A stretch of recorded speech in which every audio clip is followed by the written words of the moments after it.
is quiet. So I am joined by the ranking member of the House Oversight and Government Reform Committee, Darrell, Issa, a first on Bloomberg interview. So essentially, reading Secretary Paulson's testimony, he says, yeah, I threatened Ken Lewis, and it was appropriate. Do you think it was appropriate?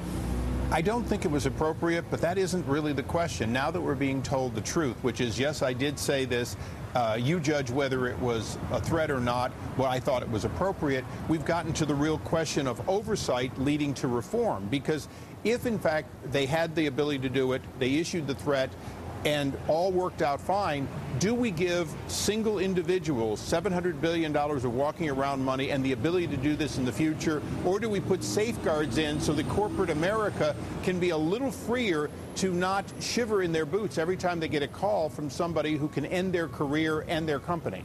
Well, I want to point out, though, there's a Republican memo circulating on your side of the aisle that also says other regulators were kept in the dark here, that the Treasury and the Fed did not tell, for example, the OCC about these conversations. Should that be able to happen?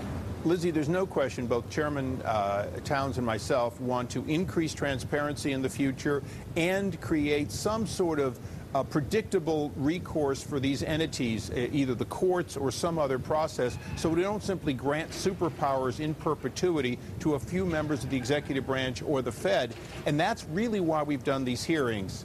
That's the problem we have is, do we have too much authority at a time of crisis? No. We obviously had to do something, and they did the best they could. But next time this happens, or in preparation for the next time, do we put in safeguards for both the American taxpayers, such as General Motors and Chrysler stockholders, or do we simply hope for the best next time? Well, you all, however, are the committee that gets to look at things after the fact. You have the subpoena power to do that. You are not the committee that is writing the rules for next time.